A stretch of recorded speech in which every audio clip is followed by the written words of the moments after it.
जय हिंद दोस्तों। सर्दी अपने चरम पर है और ऐसे में किसान आंदोलन से जो खबरें बाहर आ रही हैं वो वाकई में चौंकाने वाली भी हैं। और चौंकाने वाली इसलिए भी है क्योंकि जिस तरीके से 26 जनवरी के बाद वो पड़ला पूरा एक तरफ झुकता हुआ दिखाई दे रहा था, लेकिन सिर्फ एक शख्स के कारण वो पूरी बाजी ही पलट गई है। और आज केंद्र में बैठी हुई सरकार कितनी ही पावरफुल क्यों ना हो, लेकिन कहीं ना कहीं आपको भी ये चीज़ फील होगी कि केंद्र सरकार इस समय किसान आंदोलन के सामने उतनी कठोर नहीं दिखाई दे रही है जितनी 27 जनवरी को उनके तेवर दिखाई दे रहे थे। और ये सभी कुछ हुआ है, और ये समीकरण में जो बदलाव हुआ है, ये पूरा बदलाव हुआ है सिर्फ और सिर्फ एक शख्स के कारण। तो ऐसे में अटल बिहारी वाजपेयी जी की राजनीति से एक चीज़ जो मैंने सीखी है वो ये कि जब भी और जैसा भी जो व्यक्ति आपके सामने हो, जिससे आपकी कुछ भी वैचारिक मतभेद हो या कुछ भी हो, लेकिन अगर वो व्यक्ति कोई सही काम कर रहा है और सही काम करने के लिए उसने जो तरीका अख्तियार किया है, फिर चाहे वो कैसा ही हो, लेकिन अगर वो भीड़ जुटाने में सक्षम है, उन लोगों का प्रतिनिधित्व करने में सक्षम है, भले ही 26 जनवरी को राकेश टिकैत साहब फेल हो गए, लेकिन जिस तरीके से उस पूरे आंदोलन को वो लीड कर रहे हैं, ऐसे में उस इंसान की तारीफ आपको करनी पड़ेगी। और यही एक सही शिष्टाचार भी होता है। अगर आप ऐसा नहीं करते हैं तो कहीं ना कहीं आपको शायद सही तरीके से जंग लड़ना नहीं आती। तो ऐसे में जो लोग इंटरेस्टेड हैं उन लोगों को आज मैं बताना चाहूँगा राकेश टिकैत की कहानी के बारे में, कि आखिर राकेश टिकैत कौन है, कहाँ से आए, कैसे आए। क्योंकि ये सभी चीज़ें आपके लिए जानना ज़रूरी हैं, क्योंकि जब भी आगे चलकर इतिहास में इस किसान आंदोलन की बात की जाएगी तो राकेश टिकैत की बात किए बिना इस आंदोलन की बात हमेशा अधूरी रहेगी। और ये बात आपको समझनी पड़ेगी, क्योंकि राकेश टिकैत के कारण ही आज ये आंदोलन 26 जनवरी के बाद भी जीवित है। वरना ये आंदोलन केंद्र सरकार ने और योगी आदित्यनाथ ने 27 जनवरी की रात को ही ख़त्म कर दिया होता। ये आप भी बहुत अच्छे से जानते हो और मैं भी बहुत अच्छे से जानता हूँ। तो राकेश टिकैत की कहानी आपको कुछ इस तरीके से सुनाता हूँ। ये एक पूरा आर्टिकल है जो कि इसमें बहुत अच्छे से बताया गया है राकेश टिकैत साहब की जीवनी के बारे में। बीबीसी पे आर्टिकल पब्लिश हुआ है। गुरुवार रात को गाजीपुर बॉर्डर के उनके एक भावुक वीडियो से न सिर्फ पश्चिमी उत्तर प्रदेश बल्कि हरियाणा, पंजाब और राजस्थान के किसानों में भी आंदोलन के लिए एक नई ऊर्जा देखने को मिली है। सोशल मीडिया पर इन इलाकों के सैकड़ों लोग हैं जिन्होंने लिखा है कि उनके यहाँ कल रात खाना नहीं बना और वो अपने बेटे की पुकार पर गाजीपुर बॉर्डर पहुंच रहे हैं।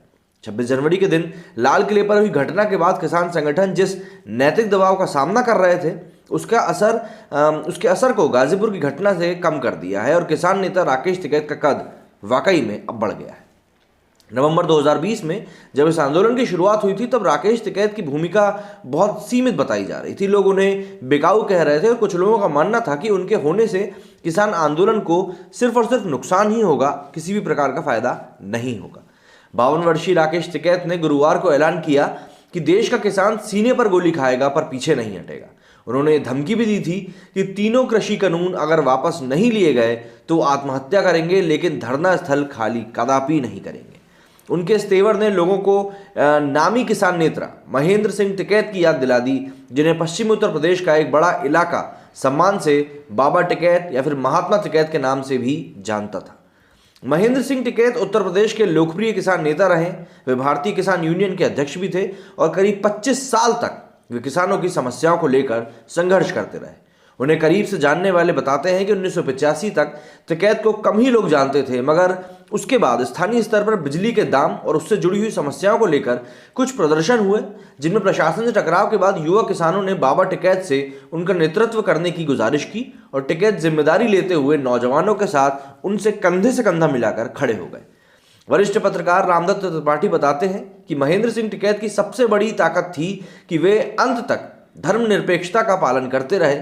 उनकी बिरादरी जाट के किसानों के अलावा खेती करने वाले मुसलमान भी उनकी एक आवाज़ पर खड़े होते थे और इसी के दम पर उन्होंने उस विशेष समूह को भरने का काम किया जो किसान मसीहा कहे जाने वाले चौधरी चरण सिंह के बाद खाली हुई थी। चौधरी चरण सिंह के बारे में अगर आप नहीं जानते तो आपको गूगल करना चाहिए। वाकई में बहुत अच्छी पर्सनालिटी थे और काफ़ी चीज़ें आप उनसे सीख भी सकते हैं। खड़ी बोली में बात करने वाले महेंद्र सिंह टिकैत एक सामान्य किसान थे जिनका जीवन अपने गांव में ही गुजरा, लेकिन किसान आंदोलन की वजह से और अपने बयानों की वजह से कई बार सरकार के साथ उनका टकराव होता रहा। रामदत्त त्रिपाठी बताते हैं कि यूपी के पूर्व मुख्यमंत्री मुलायम सिंह यादव ने एक बार उन्हें गिरफ्तार करवा लिया था। पूर्व मुख्यमंत्री मायावती ने भी उन्हें गिरफ्तार करने के लिए पुलिस भेजी, पर पुलिस असफल रही। तो इस तरह की घटनाओं ने एक बुजुर्ग किसान नेता की लोकप्रियता को हर बार सिर्फ बढ़ाने का काम किया, उनके कद को और ज़्यादा बढ़ाने का काम किया। महेंद्र सिंह टिकैत का जब भी जिक्र होता है तब 1988 में दिल्ली के बोट क्लब में हुए किसानों के प्रदर्शन को जरूर याद किया जाता है। इस प्रदर्शन के बाद बोट क्लब के करीब प्रदर्शन करने पर ही रोक लगा दी गई थी। उसे याद करते हुए रामदत्त त्रिपाठी कहते हैं कि एक अनुमान के मुताबिक 5 लाख किसान दिल्ली चले आए थे। कुर्ता धोती पहने किसानों की एक पूरी फौज बोट क्लब पर जमा हो गई, जिसका नेतृत्व कर रहे लोगों में बाबा टिकैत एक मुख्य चेहरा थे। दिल्ली के शहरी इससे जरा चिढ़ते थे क्योंकि किसानों ने उनकी आइसक्रीम खाने और घूमने की जगह पर कब्जा कर लिया था। लेकिन तब सरकार अब की तुलना में थोड़ी सी लचीली थी और विभिन्न पक्षों को सुना जाता था। लेकिन अब स्थिति अलग है और इसलिए राकेश टिकैत और मौजूदा किसान आंदोलन के सामने चुनौतियां पहले से कुछ ज़्यादा है। अब बात यह आ जाती है कि आखिर राकेश टिकैत भावुक क्यों हुए, जिसने इस पूरे आंदोलन के समीकरण को पूर्ण रूप से बदल के रख दिया है। टिकैत परिवार मूल रूप से खेती करने वाला परिवार है। महेंद्र सिंह टिकैत के छोटे भाई भोपाल सिंह दिल्ली में अध्यापक थे और गांव में खेती का काम टिकैत संभाल रहे थे। टिकैत के घर 4 लड़के और 3 लड़कियां हुई। इनमें से नरेश टिकैत, जिन्हें जवानी में 100 और 200 मीटर रेस का चैंपियन कहा जाता था, वो सबसे बड़े हैं। नरेश टिकैत भारतीय किसान यूनियन के मौजूदा राष्ट्रीय अध्यक्ष भी हैं और इलाके की एक बड़ी खाप पंचायत बलियान खाप के मुखिया भी हैं। बलियान खाप में मुजफ्फरपुर नगर जिले के 80 से ज़्यादा गांव शामिल हैं। उसके बाद राकेश टिकैत है, जिनका जन्म 4 जून 1969 को मुजफ्फरनगर जिले के सिसौली गांव में हुआ। ये टिकैत परिवार का पैतृक गांव भी कहलाता है। राकेश टिकैत ने एमए तक अध्ययन किया। उनके पास वकालत की डिग्री भी है।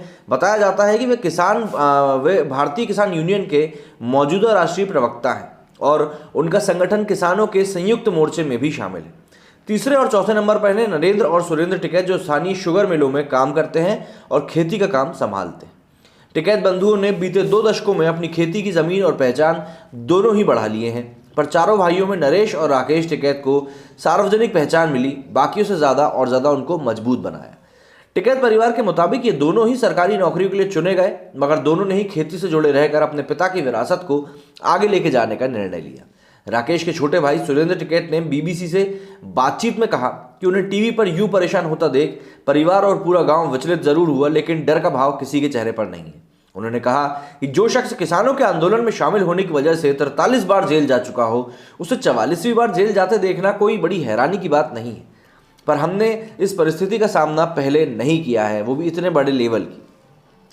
टिकैत के कुछ आलोचकों का कहना है कि वो फंस चुके हैं, मगर अगर वो गाजीपुर से उठते हैं तो उनके खिलाफ केस तैयार है। पुलिस उन्हें गिरफ्तार करेगी और धरना स्थल खाली करा लिया जाएगा। नरेश टिकैत ने गुरुवार को कहा कि गाजीपुर बॉर्डर खाली कर देना चाहिए। वहीं सिंघू बॉर्डर पर डटे पंजाब के किसान संगठन टिकैत की गतिविधियों पर नजर रखे हुए हैं कि कहीं वीएम सिंह और भानु प्रताप जैसे नेताओं की तरह वो भी अलग होने का विचार तो नहीं कर रहे। ऐसे में उनके पास समर्थन की अपील करने का ही विकल्प बचा था। लेकिन राकेश टिकैत के समर्थक इस थ्योरी में विश्वास नहीं रखते। उनके भाई सुरेंद्र टिकैत के अनुसार गाजीपुर पर बैठे हजारों किसानों की जिम्मेदारी यूनियन की है। गुरुवार को जब बीजेपी के 2 नेता अपने कुछ कार्यकर्ताओं के साथ धरना स्थल पर पहुंचे तो उनका निशाना राकेश टिकैत नहीं थे, बल्कि वो इस इंतजार में थे कि टिकैत गिरफ्तारी दे। पुलिस धरना स्थल को खाली कराने आई। वो उत्तर प्रदेश उत्तराखंड की सीमा पर स्थित तराई क्षेत्र से आए हमारे सहयोगी सरदार किसानों और उनके साथ आई महिलाओं को देशद्रोही बताकर उन्हें निशाना बनाया। इसी वजह से टिकैत भावुक हुए और उन्होंने कहा कि किसानों को पीटने की साजिश की जा रही है। राकेश टिकैत ने गुरुवार को बीजेपी के किसी नेता का नाम लिए बिना यही आरोप लगाया था, लेकिन दूसरी ओर बीजेपी की तरफ से इस बारे में किसी भी प्रकार की कोई भी टिप्पणी नहीं दी गई। राकेश टिकैत के भांजे देवेंद्र सिंह ने बीबीसी से बातचीत में कहा कि उन्हें अपने मामा में अब नाना जी मतलब महेंद्र सिंह टिकैत की छवि नजर आने लगी। उनकी कुछ आदतों का जिक्र करते हुए देवेंद्र सिंह ने कहा वो पूर्ण रूप से शाकाहारी हैं, करीब 15 वर्षों से पैक्ड चीज़ों का सेवन नहीं करते, घर में भी सबको इन चीज़ों से बचने के लिए कहते हैं। वो कई तरह के व्रत रखते हैं, बिना पानी पिए 48 घंटों तक रह लेते हैं। उन्होंने प्रण किया है कि वे 75 साल की उम्र तक ब्लड डोनेट करते रहेंगे। अब भी वे साल में 4 बार तक ब्लड डोनेट करते हैं और वे बहुत ज़्यादा इमोशनल हैं और ज़मीन से जुड़े हुए इंसान।